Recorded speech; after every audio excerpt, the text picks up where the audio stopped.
the Tianhe mission that was also used for Long March 5. Because of the hiccup in the testing of the Long March 5, the whole program was more or less delayed, including the lunar mission and the station construction itself. So the station construction has to use the same rocket with the same diameter. So that was somehow delayed, but we catch up very quickly as the clip just mentioned that we have had a launch in July, and this one is coming up today. So very hectic and very quick catch up. So we are expecting to complete the station within this year with the workhorse of the Long March 5B. Oh, we're looking at live pictures now from the launch site, so that's of the launch pad and the rocket there with the module on top, and we got 15 minutes, 15:37 I think was the time for the launch, the scheduled time. Mr. Xu, I know that the propellant that's being used in these rockets are quite special, right? So can you tell us a bit about that? Well, there's another story about this launch pad. The Wenchang launch site is designed in such a way that it does not use the conventional fuel. What we conventional fuel, we mean it's very highly toxic material. It's called UDMH and nitrogen tetroxide. These are very toxic and very erosional. So when you we have another three launching sites in China. So all of those launching sites are using the conventional fuel. This is the only one that doesn't. This is the only one that use pure what we call environmentally friendly materials and fuels. Liquid kerosene. Of course, we use kerosene all the time, and it's very friendly. And oxygen and hydrogen.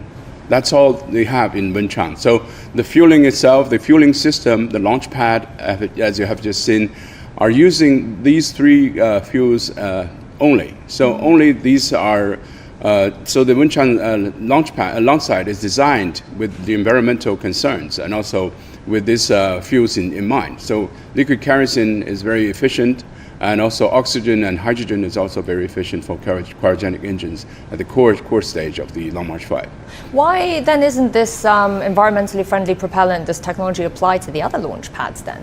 Well, the other launch pad has been designed for a conventional rocket engine. So that engine was started in the 50s and evolved all the way till now. So, but the conventional fuel has one advantage is that when you put the UDMH and nitrogen tetroxide together, they automatically combust.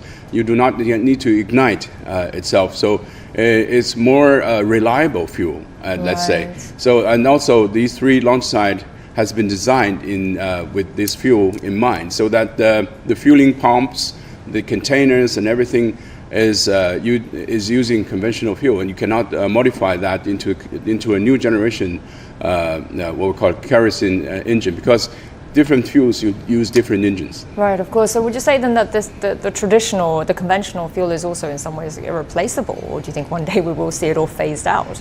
Exactly, and it's irreplaceable, and also it's very reliable, and it's also still is a workhorse for the Chinese space program, particularly for low Earth launching programs. And we're also using not only using these launch vehicles, not only used for satellite programs, but also for like the Beidou navigations, the Earth observation system, and even some of the testing programs for the lunar missions. We're using the conventional fuel launch vehicle that we'll call it from Long March 1 all the way to Long March 5. Sorry, let me just interrupt you quickly. We've got a 30-minute countdown now to go until the launch. Sorry, you were saying? Yes, I was saying that the conventional fuel is irreplaceable at this moment, and we're transferring that to the new generation launch vehicle from Long March 5 all the way to Long March 8. Hello. Yeah, and then this, so if you're just tuning in now, we've got half an hour to go until the launch of the Mengtian lab module. And exactly, and I think station there, right? the site is testing all the communications for the ground stations. So all of the ground station is a network to support the launching campaign. So once the rocket leaves the launch pad, we need all the communications from the ground segment. including all the ground stations, to monitor, to track and also receiving data and transmitting commands to the spacecraft. Is this sort of fuel, this environmentally fuel, widely used across the world, or is China kind of leading in this technology? Well, I think liquid kerosene is very popular at this moment. It was even in the 60s. The Apollo mission, the Saturn rocket, the largest rocket in the world so far, has been using liquid kerosene, but at that time was not very efficient. So the Chinese launch vehicle, and also some of the Russian vehicles are using liquid kerosene, and also I think liquid kerosene is one of the most popular fuel in the world. Another one is the hydrogen and oxygen engine. But that is more challenging because you need cryogenic technologies and you need high pressure containers, and liquid kerosene is naturally liquid. So once this Mengtian gets up to the space station, well, I say up, but you know what I mean. Once it gets to the space station, so it would then form this T shape, right? And this will be the completion of the space station. Now, this whole process has taken, if it's completed on schedule, just 2 years, really. What do you think of the speed of this whole process? As I said, the process has been delayed somehow by the hiccup of the Long March 5 testing flights. But also, there's a quick recovery, and then also we call zero down of the problems and issues, and so we can tackle the problems and solve the problems of the Long March 5. And also, there is a comparison between the Chinese spacecraft, space station, and the International Space Station. International Space Station is much bigger. It's like a football court. But the segment is contributed by different countries. The Chinese space station is autonomously built, so it can be assembled on the ground before we disassemble them and send them to space to assemble again. So we have many advantages. And the Wentian and Mengtian are different testing facilities. That is also, we have the state-of-the-art technology that can be available today in comparison with 20 or 30 years ago when they built the International Space Station. So there are many agilities and advantages of the Chinese station that can be available to the Chinese space sector. What sort of key technologies do you think are really notable, worth mentioning? Well, I think the combustion is one of the traditional way, what we call a combustion chamber in space. So that is very conventional. But there's some novelties. For example, the engineer have just mentioned that there's a robotic transmitting airlock that can be transmitting the cargoes from inside the Tiangong to outside. With no human presence, so the astronauts do not have to perform a EVA to bring the payloads. Which is safer and everything. Exactly, and also there's more than 30, we'll call it deployment port on board the Mengtian, so that is exposed to outer space. For example, if you put a spacecraft in one of the port, it can supply power, communication, and data transmission to the payload before it was deployed to outer space and leave the station. So these are some of the novelties and new things that is what we have designed into the in particular Mengtian segment in comparison with the traditional stations. So we were hearing earlier the engineers can give us an introduction about the sort of functions that the Mengtian will be carrying out, and it is primarily for studying microgravity, fluid physics. So what are some of the experiments you think we might expect to see? Well, let's say in comparison with Wentian is more what we call biotechnology experiments, like microbes and growing seeds, for example, we saw seeds and growth of plantations and vegetations, and also crystalline crystallizations. Where in comparison with that, Mengtian is more focused on material science. What we call it material science. You can do combustions, fluid dynamics, extreme cryo temperature study of metals. So these are focused more on the material science itself. So the character of different elements. in comparison with the Mengtian. So that makes it complete. And also we have an exposed segment. Right. Yeah. This is very interesting. Yes, the exposed segment is not available on Wentian. So the Mengtian has its own unique novelty. As I mentioned, there are more than 30 deployable ports available on these segments, so that can deploy different payloads on board the station to outer space. For example, if you move a satellite into the Tiangong, and the astronauts can work on the satellite itself. So the Mengtian has the availability of the robotic airlock that can transport the satellite to the what we call deployment port, and then deploy to outer space. So we can launch the satellite without using a rocket. No. Well, we're looking at pictures there of the rocket, and that's ready for launch in about 17 minutes or so, 20 minutes or so. And then also we're hearing some signals from the ground control there at the launch site, and I think the second check has just been completed, and it's Mr. Xu, so about these exposed sections for these experiments, I mean, this would be really interesting. But does this necessarily involve the astronauts themselves having to go outside to do, or can it all be controlled from the inside the lab? Well, I think the exposed segment is the whole idea of that is to have robotic maneuverability of the exposed segment. Of course, this exposed segment is not new. We have the Japanese Kibo segment on board the International Space Station that also has exposed experiments. But the deployment port and the automatic, what we call it, robotic transport airlock is something new for the station. So we have also, as you remember, there's a robotic arm on board the station. One big ones and a couple of smaller ones, and they're quite adaptive, and they can be used for maneuvering the cargoes and the satellites itself. So there are many ways that astronauts do not have to go out to do this. There are robotic availabilities to the deployment of the station and deployment of the spacecraft, and also the external maneuverability of the exposed segment. Will this be adding a lot more to the astronauts' workload then once the Mengtian arrives? I mean, they have double the amount of experiments to do, or possibly more. I must say that they will have a lot of things to do. I think for material science, it's not like a plantation that you can put the racks and the boxes in the pot together and just see the results as they grow very slowly. But combustion can happen very quickly. Fluid dynamics you have to record very carefully. All the material studies has to be.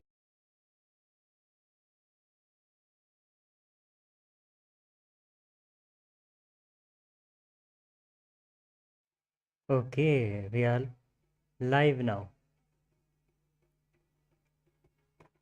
तो आप सभी का स्वागत है एक और live stream में जहाँ पे हम देखेंगे चाइना का लॉन्च का। तो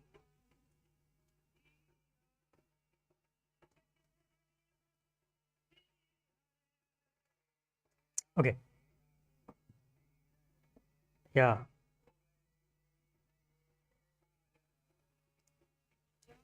yes I am live. Okay, आप सभी का स्वागत है एक और लाइव स्ट्रीम में जहाँ पे देखेंगे चाइना के लॉन्च का, जो चाइना लॉन्च कर रहा है, जिस रॉकेट का नाम है लॉन्ग मार्च 5B। तो आइए डिस्कस करते हैं इस मिशन के ओवरव्यू के बारे में, पूरे डिटेल्स के बारे में, क्यों लॉन्च किया जा रहा है, इसमें क्या क्या लॉन्च किए जा रहे हैं, और कौन से इंजन लगे हुए हैं, कौन सा फ्यूल यूज़ किया जा रहा है, कितने स्टेज का रॉकेट है, पूरे डिटेल में जानते हैं इस मिशन के बारे में। तो आप सभी का स्वागत है फिर से लाइव स्ट्रीम में। तो इस मिशन का नाम है मैंगटियन, स्पेलिंग है MENGTIN। This is the third module of Chinese space station. तो कहानी यहाँ से शुरू होती है कि जब 5 देशों ने मिलके अपना स्पेस स्टेशन बनाया, जिसको हम कहते हैं ISS, इंटरनेशनल स्पेस स्टेशन। उसमें चाइना को परमिशन नहीं थी डॉकिंग करने की, तो चाइना ने अपना खुद का स्पेस स्टेशन बना डाला, जिसका नाम रखा गया है टिंगोंग स्पेस स्टेशन। तो 2021 में पहला मॉड्यूल लॉन्च किया गया था टिंगोंग स्पेस स्टेशन। जो पहला मॉड्यूल था उसका नाम था तिहाने मॉड्यूल। तो चाइनीज़ का एम ये था कि 3 मॉड्यूल लॉन्च किए जाएंगे ताकि पूरा टिंगोंग स्पेस स्टेशन बन जाए, जो चाइनीज़ का स्पेस स्टेशन है। तो तो अपडेट ये है कि 2 मॉड्यूल पहले लॉन्च किए जा चुके हैं, ये तीसरा मॉड्यूल लॉन्च किया जा रहा है लॉन्ग मार्च 5B रॉकेट की मदद से। और तीसरे मॉड्यूल का नाम है मेंगटेन। आगे हम डिस्कस करेंगे कौन कौन से मॉड्यूल है, कौन कौन से लॉन्च किए गए हैं, कब लॉन्च किए गए हैं और उनका फंक्शन क्या है। पहले ये ओवरव्यू समझ लेते हैं मिशन का। और लॉन्च कर रहा है चाइना के स्पेस कंपनी जिसका नाम है China aerospace science and technology corporation. Rocket का हम लोग डिस्कस कर ही चुके हैं, लॉन्ग मार्च 5B रॉकेट है। लॉन्च साइट है LC-101 वेंगचैंग स्पेस स्टेशन साइट जो चाइना में स्थित है, वहाँ से लॉन्च किया जा रहा है। पेलोड मास है कि वेंगटैंग जो मॉड्यूल है, तीसरा मॉड्यूल है चाइनीज़ स्पेस स्टेशन का, पूरा मास है उसका लगभग 22 टन का। और चाइनीज़ स्पेस स्टेशन का ऑर्बिट कहाँ पे है और ISS जो इंटरनेशनल स्पेस स्टेशन का उसका ऑर्बिट कहाँ पे है। अगर हम सी लेवल से 400 किलोमीटर के ऑर्बिट करेंगे तो वहाँ पे ISS है, इंटरनेशनल स्पेस स्टेशन, जो 5 देशों के द्वारा चलाया जाता है। रसिया का कुछ अभी हो गया, वो डिस्कस करेंगे बाद में।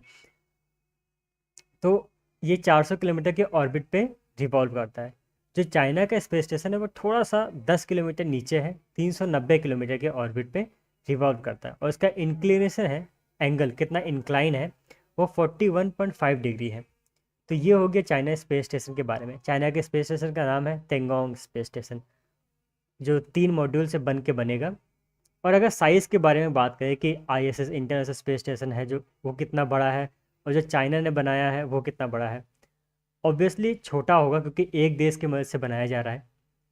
और जो इंटरनेशनल स्पेस स्टेशन है वो 5 देशों के मदद से चलाया जाता है। तो ऑब्वियस ही बात है छोटा बड़ा होगा, लेकिन डिस्कस ये करना है कि कितना बड़ा होगा। तो ISS जो इंटरनेशनल स्पेस स्टेशन है वो 16 मॉड्यूल से बना हुआ है और उसको हो गए हैं 20-21 साल हो गए हैं ऑर्बिट करते हुए।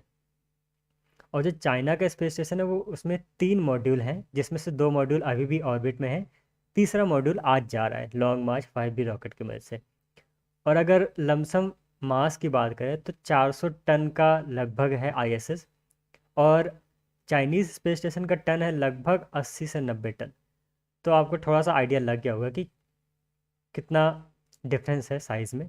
लेकिन ये अच्छी बात है चाइना की कि कोई और देश नहीं है पूरे वर्ल्ड में जो खुद का स्पेस स्टेशन ऑर्बिट में भेजा हुआ है। कोई भी नहीं है अभी तक।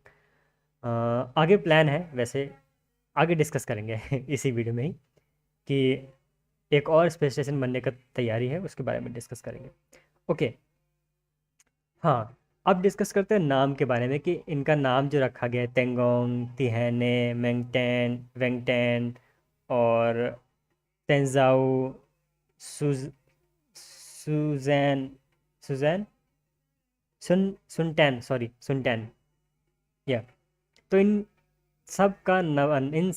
सारे नामों का मतलब है, पहला जो स्पेस स्टेशन है उसका जो नाम है तेंगोंग स्पेस स्टेशन, उसका मतलब है हेवनली प्लेसेस, मतलब स्वर्ग की जगह। वैसे ही जो मेंगटैंग मॉड्यूल है जो अभी भेजा जा रहा है उसका मतलब है ड्रीमिंग ऑफ हेवन। और जो सबसे पहला मॉड्यूल लॉन्च किया गया था, 3 मॉड्यूल है, जो पहला मॉड्यूल लॉन्च किया गया था उसका नाम है तिहैने, उसका मतलब होता है हारमोनी ऑफ हेवन। और जो दूसरा मॉड्यूल लॉन्च किया गया उसका मतलब है क्वेस्ट ऑफ हेवन। तो सबका मतलब है। तो तिहैने जो मॉड्यूल जब पहली बार लॉन्च किया गया पहला module, hello, my voice is clear?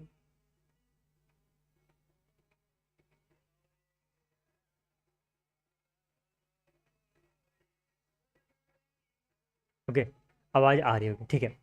जो पहला मॉड्यूल लॉन्च किया गया था वो मेन मॉड्यूल था, तिहैने मॉड्यूल। जो सेकंड मॉड्यूल लॉन्च किया गया था वो वेंटैन मॉड्यूल था। वो मोर अबाउट बायोलॉजिकल साइंस के लिए भेजा गया था कि बायोलॉजिकल एक्सपेरिमेंट जो होंगे वो उस सॉरी वो उस मॉड्यूल में किए जाएंगे। और जो अभी लॉन्च किया जा रहा है ये मॉड्यूल, वो थोड़ा मटेरियल साइंस की तरफ ज़्यादा है कि मटेरियल में एक्सपेरिमेंट करेंगे। तो अलग अलग मॉड्यूल का अलग अलग मतलब है। तो इसके बाद इनका प्लान है लॉन्च करने का जुनतैन जुनतैन नाम का।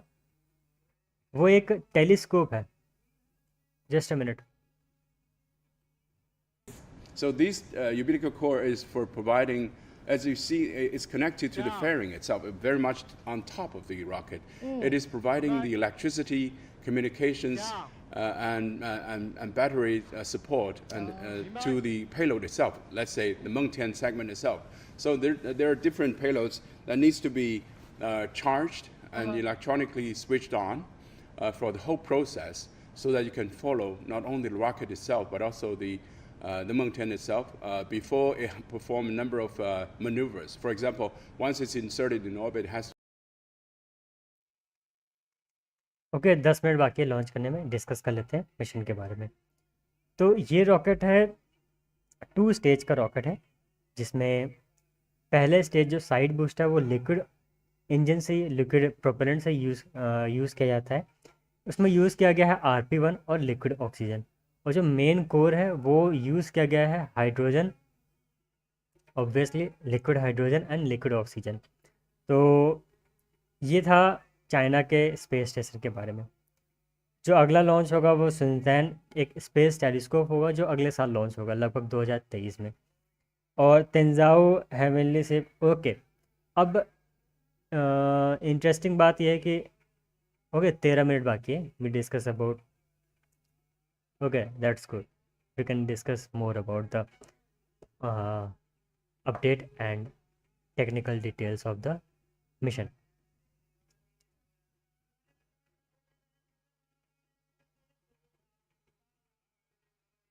ओके तो कार्गो शिप अब स्पेस स्टेशन बनाया है तो उनमें कार्गो भी जाएंगे।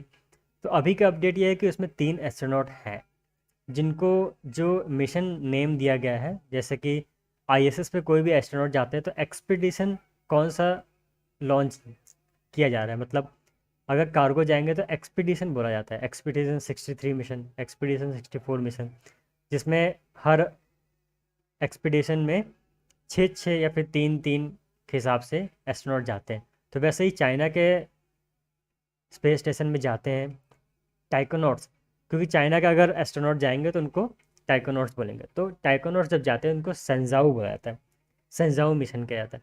तो अभी का अपडेट ये है कि सेंजाओ 14 मिशन में 3 एस्ट्रोनॉट गए हुए थे चाइनीज़ स्पेस स्टेशन में, तो अभी वो वहीं पे हैं। अगला लॉन्च किया जाएगा सेंजाओ 15 मिशन, तो वो इसके बाद लॉन्च किया जाएगा। तो जब कार्गो मिशन लॉन्च किया जाता है तो उसका नाम रखा गया तेंजाओ। आई नो कि थोड़ा नाम का झोल-मोल है, लेकिन ठीक है, कोई दिक्कत नहीं है। ओके तेंजाओ बोला जाता है जब कार्गो मिशन लॉन्च किया था, उस मिशन का नाम रखा जाता है तेंजाओ। और तेंजाओ का मतलब होता है हेवनली शिप, जो हेवन तक ले जाने वाला शिप को उसको बोलते हैं, उसका मीनिंग है तेंजाओ। तो इन्होंने काफ़ी इंटरेस्टिंग नाम रखा गया, हर नाम का मतलब है, लेकिन सारे नाम रिलेटेड है हेवन से, स्वर्ग से। That's good. ओके ओके हाँ, अगला अपडेट की स्पेस स्टेशन कितने और बनने जा रहे हैं। तो एक और स्पेस स्टेशन बनने वाला है ऑर्बिटल रीफ नाम का। उसमें ये रहेगा जैसे ISS है अभी, इंटरनेशनल स्पेस स्टेशन चाइना का है, तेंगोंग स्पेस स्टेशन। इसमें गवर्नमेंट एस्ट्रोनॉट ही जा पाएंगे, एस्ट्रोनॉट जा ही पाते हैं, एक गवर्नमेंट ऑर्गेनाइजेशन है। लेकिन ऑर्बिटल रीफ एक प्राइवेट स्पेस स्टेशन बनाने जा रहा है, जिसमें ब्लू ओरिजिन, जो Amazon.com के फाउंडर है जेफ बेजोस, उनकी कंपनी है ब्लू ओरिजिन, वो और एक सियरा स्पेस, 2 स्पेस कंपनी मिलके ऑर्बिटल रीफ बना रहे हैं, जिसमें काफ़ी मॉड्यूल भेजे जाएंगे। वैसे तो ISS से पहले टाई अप ही है कि ISS पे पहले जुड़ेगा, फिर और जुड़ेंगे। जब वो इंडिपेंडेंट हो जाएगा मॉड्यूल तो वो अलग हो जाएगा, ताकि एक मैन्युफैक्चर हब बनाया जा सके ऑर्बिट में। वो काफ़ी अच्छा होगा मैन्युफैक्चर करना स्पेस में, क्योंकि कई चीज़ें जो ग्रेविटी में मैन्युफैक्चर करना मुश्किल होता है, तो वैसे ही हम वहाँ पे मैन्युफैक्चर करेंगे, वहाँ से नीचे ले आएंगे। जैसे कि फॉर एग्जांपल ह्यूमन लंग्स हो गया, हार्ट हो गया, ये सब ग्रेविटी में नहीं बन सकते, तो वो काफ़ी मुश्किल होता है। और भी कई है, जैसे ऑप्टिकल फाइबर के जब इंटरनेट ट्रैवल करते तो उनका कोई क्रिस्टल है जो वो है, डिटेल्स है। ओके और ISS जो इंटरनेशनल स्पेस स्टेशन है वो लगभग 1-2 साल में उसको डिसमेंटल कर दिया जाएगा, 2024 तक है आई थिंक, या फिर 2026 तक एक्सटेंड कर दिया गया, तो उसके वो भी चला जाएगा। तो इसलिए ऑर्बिटल रीफ आएगा अगला स्पेस स्टेशन। और एक और स्पेस स्टेशन जो वार्तालाप में बना हुआ है वो है मून का स्पेस स्टेशन। मून पे जो स्पेस स्टेशन बनाया जाएगा उसका नाम रखा गया gateway.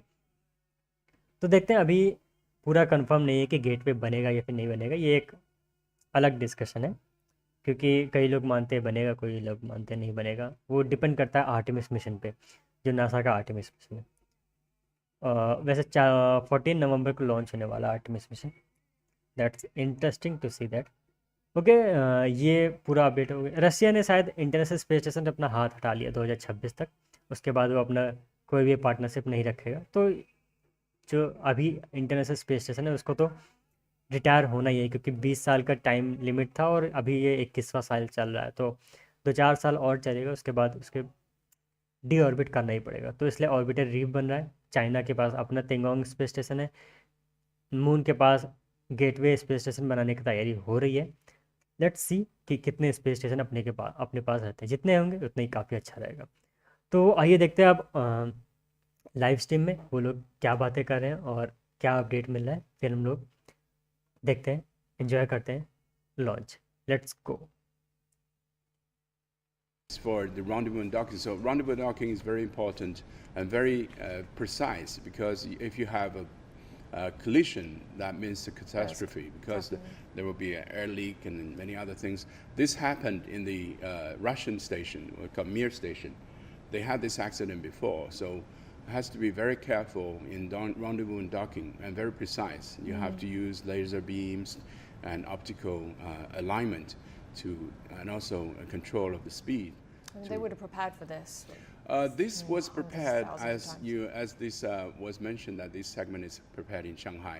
I visited that academy, Shanghai Academy of Spacecraft Technology, Spaceflight Technology. Though they have a floating table, so they use the air to float the payloads, and then they move the payloads around by themselves to perform the rendezvous and docking testing on the table to simulate the microgravity environment. So the air floated payload has been prepared and has been the full size. At the full size, right. Yeah. So it's very so the table is very big, and also they perform this testing many times to avoid any unforeseeable issues. Would the astronauts also have to train for manual docking as a backup? Exactly. The astronaut has been trained very well for manual dockings and manual disconnections and emergency escape plans. And there are many things that the astronaut has to be trained. So I think the astronauts currently is very knowledgeable in station. And also we have seen that these astronaut has been staying there for a sustained period of time. And this crew has welcomed 2 segments. So they have the previous one experience. Right. So they have something in their mind that they know what they're doing. And also, once this is done, they're expecting another crew to come at the end of this year. 6-minute countdown now. If things were to turn into a manual docking, so would it be the space station, would the astronauts be moving the space station towards the lab module itself? Well, I think once it's turned into a manual docking, also you have to have a control on the segment that you're going to be docked. Yeah. If you're docking with an uncontrolled, uncooperative object, then you have to maneuver the station itself. But the station is much bigger than the Mengtian segment, so the segment has to be controlled. So manual docking, that means teledocking by controlling the Mengtian segment. To dock with the station. And they would have control of the Mengtian segment from the space station as well, or would the control purely be with the ground staff? The ground staff has to pre-program the whole rendezvous and docking programs, right. and what we call inserted into the testing of the satellite itself. And then the ground control is responsible for the rendezvous and docking at this moment. So if you switch to manual, that means the ground give all the authority to the astronauts. Yes. Okay. So the astronaut will have control of this spacecraft as well as the segment. I mean, how difficult is this? I mean, I guess it's hard to sort of compare, isn't it? But we're talking I mean, two fairly huge objects in space finding each other, but in reality, in practice, this is how challenging. You know, what kind of difficulty level? Well, there are two different categories. I think one is that you are working and orienting an uncooperative object. That is more challenging. For example, if you are catching an asteroid with a spacecraft, that you have to maneuver yourself around the asteroid. So this was part of the plan and the exploration programs in NASA. Another one is both objects are controlled, and you know the parameters, you know the orbit, you know the height, you know the speed. So that is relatively easy. And in particular, this one, you have the focus of the astronauts and the ground crews and the stations, and you can carefully calculate, even starting from this moment. That's happening in 5 minutes. The launching time of the segment can be controlled in such a way that once you're in orbit, you're in alignment with the spacecraft, with this station.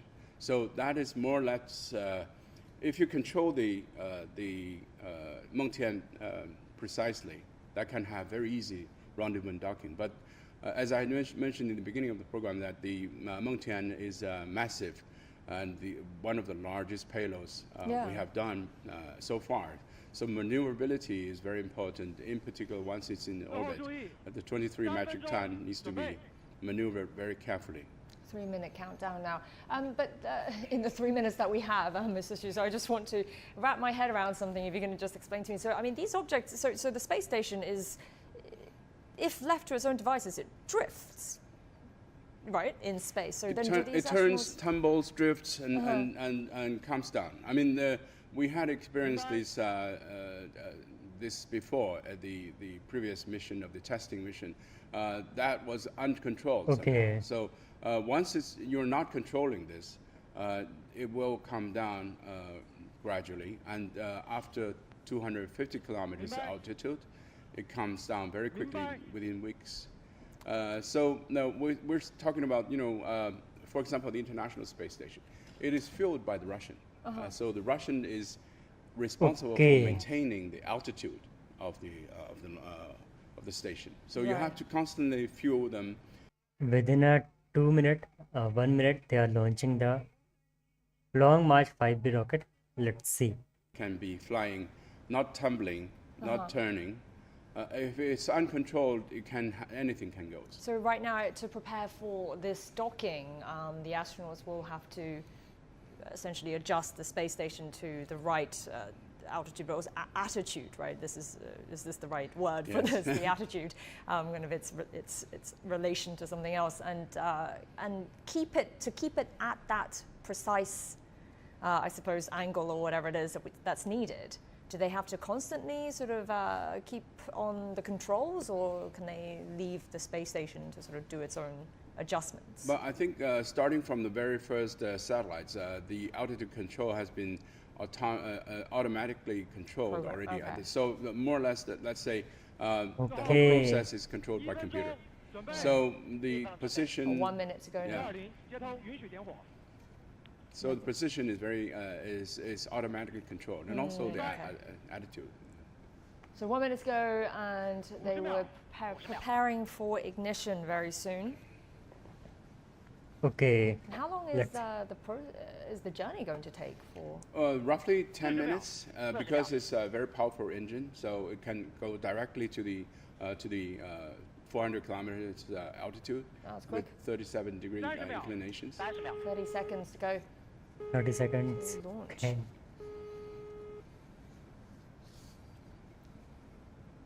There's a 20-second countdown to the ignition. Okay, enjoy the show. Within a 10 seconds, they are launching the 5B rocket. Let's go. 10 seconds to go. 8、7、6、5、4、3、2、1，点火！点火！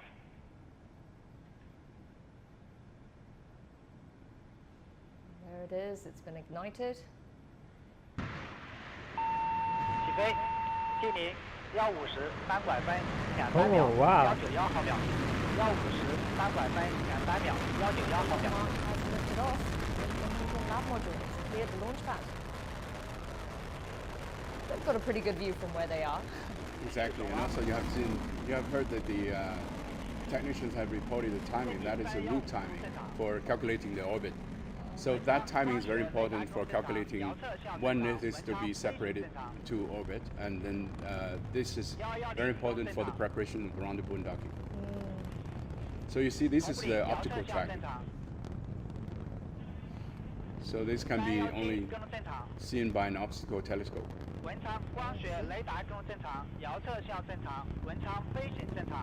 And we're hearing a series of reports there. It's that are already really in the cloud, I visible. think. So you cannot see very You can clearly. just see the flames there. But despite the cloudy conditions, I think we managed Oh, to get a so pretty good view. beautiful. But the cloud was there for 3 days and 4 days. They have just seen about 30 seconds. So this is the camera on board the main booster. So you're seeing two of the strap-on boosters, left and right. So this is on the core segment. You'll see very soon that these strap-on booster will be separated from the main engine, from the main body of the rocket. And we can expect that in just a few minutes, perhaps? Yes, I think it's happening any minute now. So we're seeing that. So you can see that there are 5 flames. One is the core flame, that is hydrogen and oxygen. So this engine has very It's burning out a little bit, isn't it? yeah, but you know, this is the engine is very particular because it's the higher it flies, the more powerful it is. I mean, what we call it the ratio, propulsion ratio, is more efficient once in outer space, but the kerosene is more efficient on the ground. So we're using the kerosene as a booster, and then the hydrogen and oxygen will be used for outer space flight. So you're seeing these strap-on boosters will be separate very soon once the fuel is burned out. And then they will just fall into the sea? They will be falling into the Pacific, yes. Well, that's the whole trajectory. They designed this launch site in Hainan so that it does not fall on the ground and a habited area. And then we're seeing that little, it's a simulation. So that's the simulation. This, you see this is burning out, so the flame is not as powerful, so it will have a separation very soon. And then will they be retrieved at all, or will it just be sort of left? Current to plan the is device? drop into the ocean and give it to the fish. But we do have, you see there's a separation. Okay. So that will be Successfully separation of the side booster. so now the core engine is the only engine that works. We call it YF77. This is the new generation liquid carrier hydrogen and oxygen engine. So this, I think, is inside the fairing. So the next maneuver is the separation of the fairing. Once in outer space, we call it 110 kilometers altitude, the fairing will be separate. You can see the middle is the seam of the fairing. We're using some pyrotechnics to separate the fairing once it's in altitude because there's no atmosphere to drag the rocket. So you see the separation of the fairing. Fairing separation So the done. fairing has been dropped. So the Well, this is all very quick, isn't it? So, yes, A few minutes apart. so now that means that the rocket is in outer space. There's no atmosphere at this moment. So you're seeing the images now is the Mengtian itself, the space, the segment itself.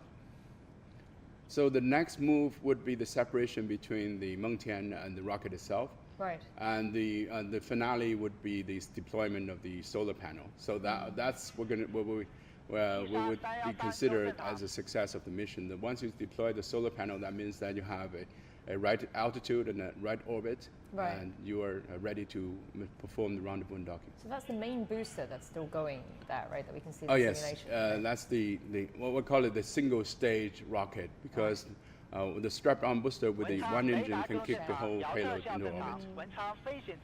And obviously the boosters carry the propellant, but once it's once it's all used up and it's unwanted weight, it needs to be shed. But how much weight are these boosters? Well, the boosters, this segment is about 20 metric tons but once fully fueled, it has the rocket itself along with the fuels has more than okay अभी का update ये है कि strap on booster अलग हो चुके हैं, fairing separation हो गया है। अब अगला माइलस्टोन ये है कि जो स्पेस स्टेशन का तीसरा मॉड्यूल है वो रॉकेट से डिटैच हो जाएगा और अपना स्पेस क्राफ्ट का मतलब मॉड्यूल का अपना सोलर पैनल खोल लेगा, तो हम इस मिशन को सक्सेसफुल मानेंगे। अभी इस जब भी लॉन्च होता है लॉन्ग मार्च 5B रॉकेट, वो काफ़ी दिक्कत की बात होती है क्योंकि जिसका फर्स्ट स्टेज जो अभी जुड़ा हुआ है मॉड्यूल से, वो पैसिफिक ओशन में ज़रूरी नहीं है कि गिर जाए, वो कहीं और भी गिर सकता है। तो it is very dangerous for us because अभी पिछली बार जब लॉन्ग मार्च 5B रॉकेट लॉन्च किया गया था तो महाराष्ट्र में आई थिंक कुछ चीज़ें गिरी थी, वो लॉन्ग मार्च 5B रॉकेट की ही थी। तो आई थिंक मैं श्योर हूँ कि अभी कुछ दिनों में फिर कुछ महीनों में न्यूज़ आएगी कि कोई और चीज़ गिरी है स्पेस से, वो लॉन्ग मार्च 5B रॉकेट का ही होगा। क्योंकि वो एक बार थोड़ा सा हल्का ऑर्बिट पे पहुंच जाता है तो हो सकता है एक ऑर्बिट के बाद गिरे या फिर आधा ऑर्बिट पे गिरे। तो क्योंकि जो स्ट्रैप ऑन बूस्टर जो साइड में लगे हैं वो तो पैसिफिक ओशन में गिरेंगे, वो तो पक्का, वो तो गिर गए होंगे। लेकिन जो फर्स्ट मॉड स्टेज है उसका थोड़ा दिक्कत को होता है क्योंकि हर बार जितनी बार भी देखा गया है वो रिस्की रहता है कि ये पैसिफिक ओशन में नहीं गिरता, जहाँ पे लोग रहते हैं वहाँ पे गिर जाता है कभी कभी कुछ चीज़ें। तो देखना, इस बार देखना होगा कि कहाँ गिरता है। The norm, This the is practice. norm. I mean, the passivation is relatively new. Before that, we और don't consider. और इस रॉकेट के अगर पेलोड कैपेसिटी की बात करें तो 25 टन का ये पेलोड लोअर अर्थ ऑर्बिट में ले जा सकता है। इस मिशन में ये 22 टन का मॉड्यूल जो स्पेस स्टेशन का मॉड्यूल है, थर्ड मॉड्यूल ले जा रहा है। तो this is good, very beast rocket. वैसे तो देखने में बस बीस्ट लग रहा है लेकिन फैल्कन 9 के कंपैरिजन में सेम पेलोड कैपेसिटी है, पर फैल्कन 9 काफ़ी पतला है लेकिन एफिशिएंट भी है। That's good. The, The the Mengtian launching separate. is roughly 10 minutes, more or less. Okay. So I think in 2 or 3 minutes, Yeah. maybe 4 or 5, we're seeing the end of the propulsion of the engine, because the engine has its own capacity of fuel, and fuel has to burn out, and it does not have a second kickoff. So it's a single burn. So once you see the engine cease to burn, that means that we'll have separate. But before this, the engine cease to burn, there has to be a control of the rocket to insert the. So you see they shut off the engine. So that means the separation Oh, right. is It's happening. happening right now. Okay, shut off हो गया है और module separate हो गया है first stage से। तो ये very successful mission. So the camera is on the rocket, but we're seeing the Mengtian Yeah. separating from it. ये मॉड्यूल जा रहा है, ये एक सिमुलेशन है जो चाइना ने लगाया है। So it's लेकिन on its way, and how long do you think before it docks? In the deployment of the solar panels, and I think the astronauts are able to communicate now already with with Mengtian, and the ground crew is to control the deployment of the solar panel before they make any movement, because the batteries are limited Right. on board, so they have to be very careful on the next procedure. So every procedure is very carefully designed. So you see Don't the waste any separation. energy. Exactly. You see the separation of the segment that does not have any major tumbles and turnings. So that means the altitude control can be easily done. So that is very important for the preparation of the docking. So once the solar panels are deployed, that will be what primarily powers this module until it reaches the power space station. To propel the module, it has its own engines.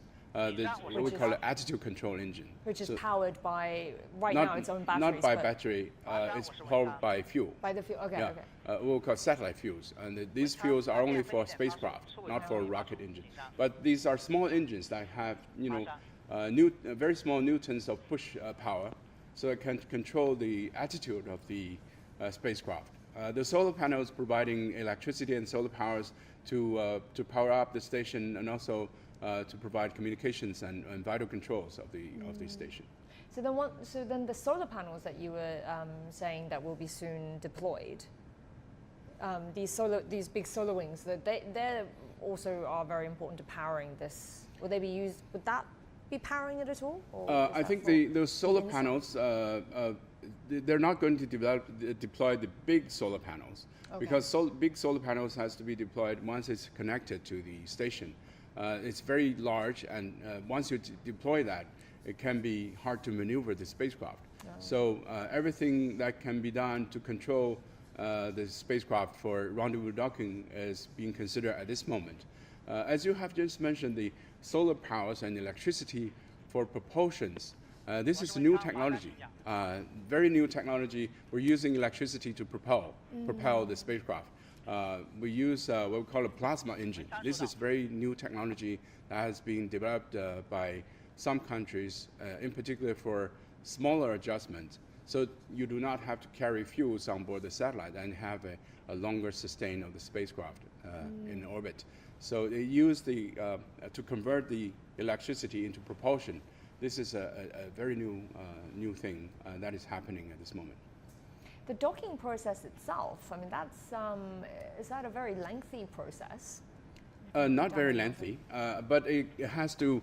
But the alignment of the docking is very lengthy, because you have to control the spacecraft, the two spacecraft that you're going to dock at a very precise speed, and then you have to accelerate a little bit, and then you have to accelerate, also align these docking pods together.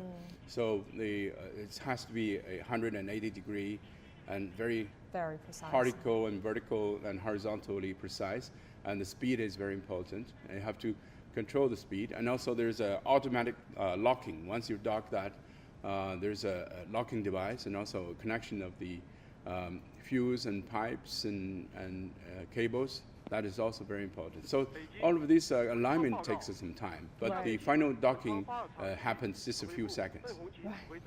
What's the preparation for that? Yes, there's what we call alignment in 150 kilometers, 30 kilometers, and then 10 kilometers, 5, and then up to the meters. So for alignment, there are many maneuvers that you have to perform before you go ahead for the final docking.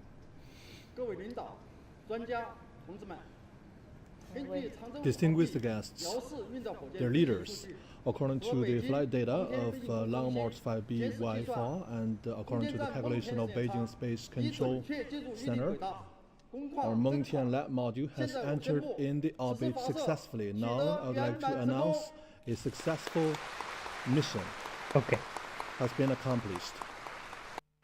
Okay, successfully mission accomplished हो गया है. तो thank you so much for the joining.